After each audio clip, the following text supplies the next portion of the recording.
You know, folks, we want to start off something, and because there's on a bit of a sad note. As we all know, I'm sure we heard that someone has passed away that was very near and dear to many of us in the Robotech and Macross franchises. You know, we like to take a moment to have a moment of silence for all the great anime he has brought us.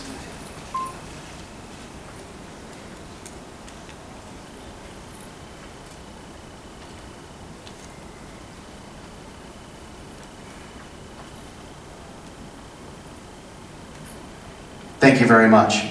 All right, let me properly introduce myself. My name is Kevin Mckeever. I'm Vice President of Marketing for the Robotech franchise. Next to me here in the black is Mr. Steve Yune, our Vice President of New Media. And we have a special guest with us today. Please welcome author of the new book, Rand Unwrapped, which is now available on Amazon.com. Please welcome the voice of Rand, Frank Catalano. Last and certainly not least, and the president of Harmony Gold and creative director, please welcome Tommy Yune. Tommy, take it away.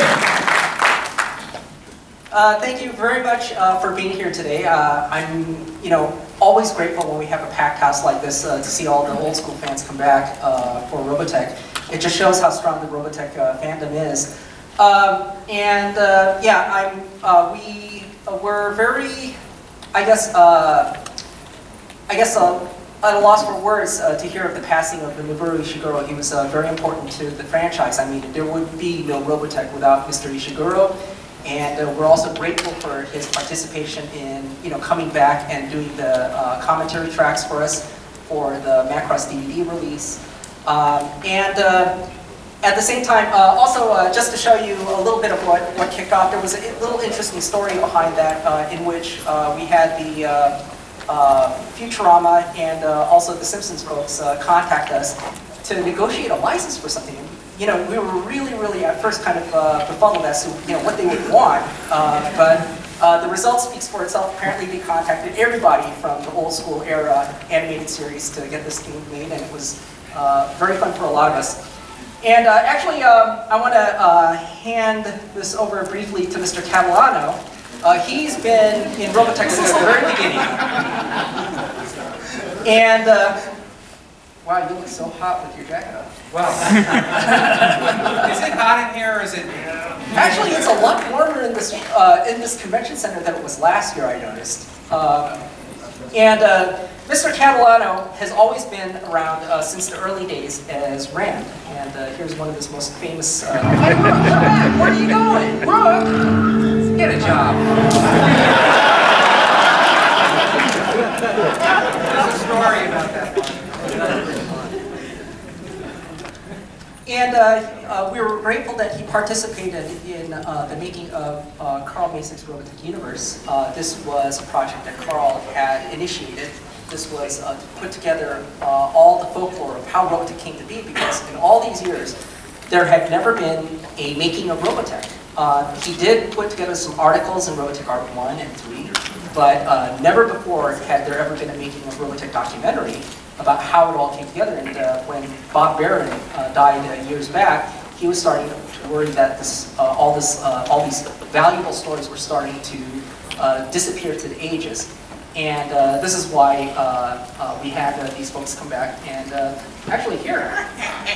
Mr. Catalano, take it over. Oh, and actually, mention that as well. Yeah, I have a story to tell with Robotech, because for me, and why I wrote the book I wrote, I looked at Robotech over a long period of time, and it was something. Have you ever done anything that you did, and in the middle of you doing it, you don't know what you're doing until later?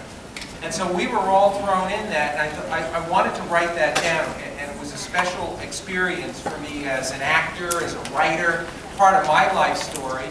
And the other thing I thought that was important about the book was there could be no Robotech series without the fans. You guys kept it alive, and you know that.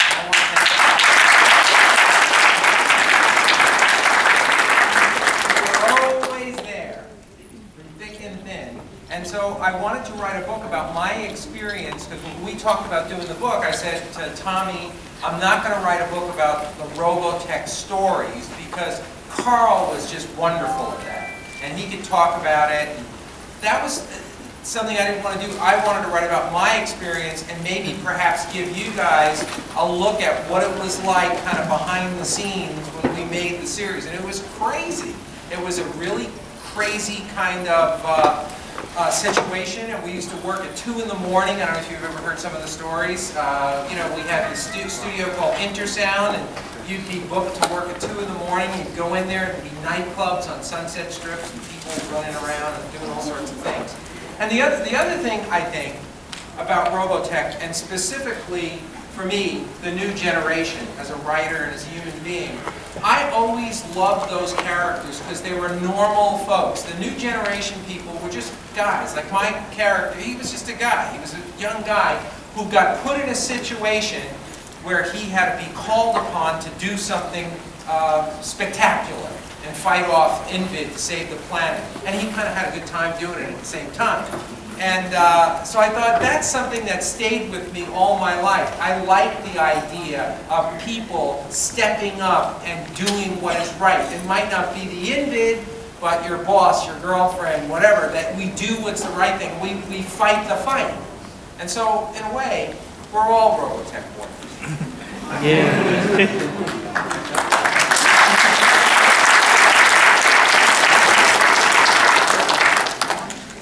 Actually, there was one interesting comment that Carl had shared with me. Yes. This was about Robotech in general. And you know, he was very specific about how, you know, the order of the series was very important. You know, yes. How Macross came first, and then, you know, that way the story just unfolded right. And then, during this discussion, we were on the plane together. I actually asked him, well, who was your favorite character in the entire series? And the interesting thing was he actually said Rand was his favorite character in the entire series because he thought Rand was the funniest. So, you know. That's great. One of the things that we did, when you're in a studio and you're working all hours of the night, you start making stuff up, you know, you're trying to make it funny. So a lot of the lines that we did and recorded, sometimes, you know, when you're in the booth, you hear in animation, they have which is called the fourth imaginary beat. And so it's beep, beep, beep, and on the fourth one is when you say a line. And then, you know, you're looking at the characters and you kind of get a sense of what the sync is.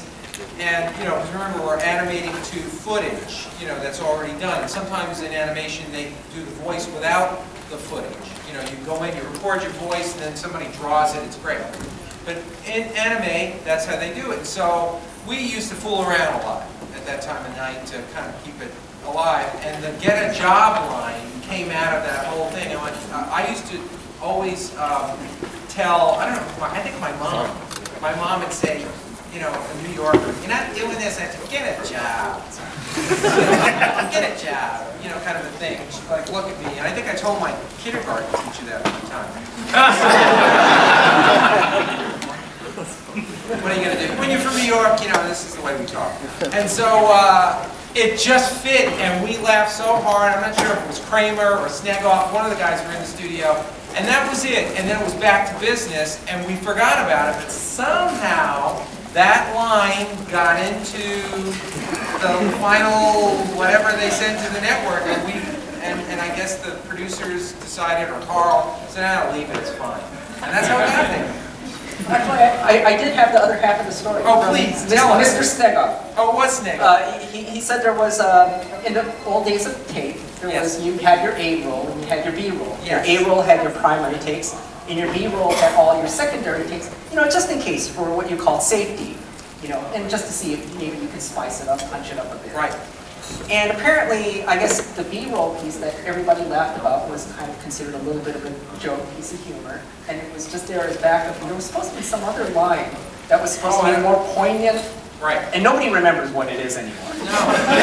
And somehow, whatever the poignant line was supposed to be, got tossed in favor of the much funnier line.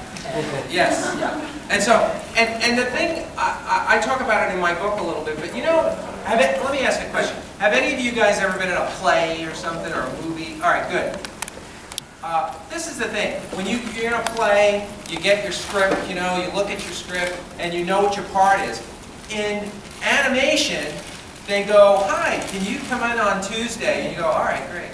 And you don't know what you're playing, and sometimes you could be recording multiple characters in multiple episodes. So when I started in Robotech, Macross, I played all sorts of smaller roles, guys getting shot, going, ah, you know, stuff like that. I don't know which ones they are. And so I would just show up, and they'd go, okay, we're going to do episode blah, blah, blah, and they line number 14. You have no idea what the episode is about. You don't have an idea of what your character is about, and you got to make very quick choices on the spot. And if you, one of the good things about Robotech, which was great, a lot of the directors wrote the scripts. And we always had Carl. So if there are any questions, you had that kind of through line. You know, somebody say, oh, I wrote this, I know what you're doing here. You just do this and you do that. Okay, great. And they fill you in. And a lot of times, I don't know if you're aware of this, you record all by yourself. So let's say Tommy and I were in a scene together. He comes in on Monday and he lays all his lines down and he goes home and he's in Lagoon. Okay? And then I come in and I have to, either he's bouncing off my lines or I'm bouncing off his. Or sometimes you have no lines. You know, somebody will say something to you and you have to respond to it, but there's really no line there. So it's very different kind of acting in that aspect. And then other times, in order to make it commercially feasible, we would do several episodes in a day. So it's, all right, we're going to do these 3 loops here, and then you change episodes, and it's a different story and a different character. And somehow you have to find or make very quick decisions about what you're about to do, because there isn't time in the studio to do that. And so when I wrote the book, and I'm not trying to be a commercial for the book, but when I wrote the book, it's not really. What I wanted on Amazon.com. What I wanted to do was to, what do you have when you go in the studio? You have nothing. So you got to rely on your background and your experiences to try and find interesting choices. So my background, which I go into, you know, New York, so I have a little of that. And I had done anime before, I've done lots of other stuff before I got to Robotech, and I pulled upon those kinds of things, and you've got to make those choices. You can't go in this, you cannot say to the director, what's my motivation? There was no time. You need to know that before you go in. And in the traditional acting, if you guys, those of you who are actors, if you've ever taken a class, you read the script. But in Robotech and most anime, you don't read the script. You just show up and they give you a quick 411 and you go in and you do it and you go. You know, and you have to have that skill. The other thing is, am I talking too much? No. Because I sometimes go off. You guys are recording this, right? All right. So I expect to see this online. Send me a copy. One of you guys send me a copy. I would love to hear myself. So I can on Facebook or something. Anyway, what I was about to say was something important. I don't know what it was. Drawing on your personal experience, that's one thing.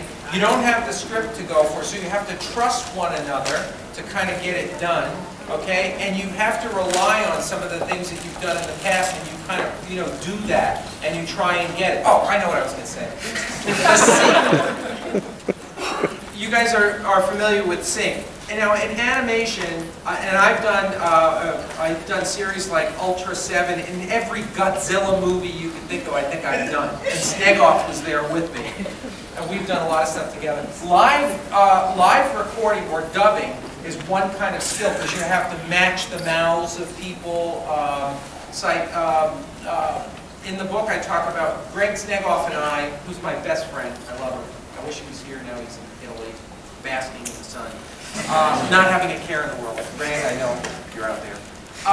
We did Godzilla 85 or whatever the name of it was. So they said, Catalano, you're doing this guy who's a border guard. You know, like there's a bridge on the way to Tokyo, and Godzilla's coming out. You know how they do the Godzilla? Godzilla comes out of the water. He's doing that whole thing, and then, and all of of a sudden he walks up to this poor little border guard, which was me, and he has to go, and this is the animation I have to do. It's, oh, because he does this thing, he goes, oh. Right? You got to hit that. Then he says, Godzilla. You have to hit that. So he goes, Godzilla. You got to hit that. So he picks up the phone, you know those little things they crank? And he goes, and in Japanese, how do you say hello? So this is how you have to loop it. Crank, crank. Oh, hello. Hello. Oh, hello, hello. Godzilla is now approaching Tokyo. And then, to make matters worse, Godzilla, of course, like steps on him or something. I had to do that all in one loop, you know. So live action is one thing. Robotech kind of thing, sometimes it's flaps. You have to hit those, plosives, fricatives, and things like that. You didn't know you were going to get this lesson in voiceover, did you? And then, sometimes, for another company, I did a character who was an orphan bumblebee. Okay? And no mouth. Sometimes they have no mouth. And I would talk only when his little antenna. I recorded the series twice. When I lived in Hawaii, it was Hachi B, the orphan bumblebee, and then in LA, Saban. Can I say that? Saban? Yeah. Saban did it, and it was another name. It was some other bee. And I played the evil twin brother. And so he would be like the bee with the black stinger. And I would mess with everybody. So the good little bee would walk in and I'd mess stuff up and everybody would blame him. And then he'd go, I'm going to tell on you. And I go, just try and tell on me. And I would only do it when it's thing. So animation for anime can be through physical gesture, it can be through flaps, or it could be physical things. And then other times, if you guys have ever seen an anime script, we have a thing called reacts, R-E-A-X. And those are those kind of crazy things when you fall, and so they go beep, beep, beep, and you you fall and you do crazy stuff like that. So in Robotech, we were in the studio at 2 in the morning doing that, while other people were, out on the strip. I remember there was a, there was a club next to Intersound, which was like a disco, and every night celebrities would come out of it. So we'd be just coming into work, and somebody, like Mick Jagger, I think I saw walk out one night. He looked a little like a Lancer. What's that? Is that Lancer? And so, Robotech was a unique experience. We didn't know what we had when we did it. We grabbed on, and it took off, and it took us to all different kinds of places.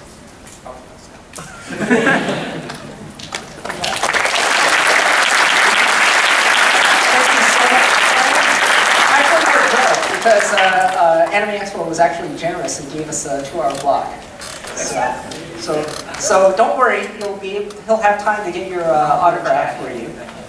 But that's actually a good chunk of a lot. Though it's actually maybe we'll have the special edition of the 5-hour version of Carl Masek's Robotech Universe later.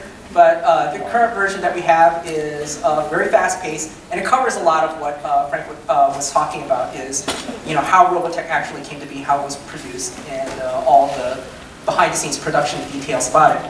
But actually, we're here to talk a little bit about how you're going to see this. And one of the big questions that came up since Anime Expo last year was our home video options. A lot of people know that we had a huge shake-up in the anime industry. Some of the big pillars, the biggest companies in the industry, had to deal with the enormous recession and at the same time the downturn in the DVD market. And and actually this goes back to our history. We've actually gone through many different transitions. Robotech a long time ago, when it first came out on home video, it came out on 40 or more VHS tapes. How many of you collected like at least a dozen? Wow, we have the right crowd in here. All right, and they were very hard to collect, and it was very expensive to collect. Then, about 10 years ago, we had ADV come into the picture, and they were a great partner for a good part of the last decade because they were the largest anime distributor in the business. They helped Robotech reach new records in terms of sales. it became much easier to collect. It was now down to 21 DVDs. And MSRP, instead of being maybe in the thousands of dollars for every $25 VHS you bought, it was down to about maybe 300 bucks. Or maybe later, if you were able to get the giant protoculture set that had everything, you know, you paid an MSRP as low as 150 bucks.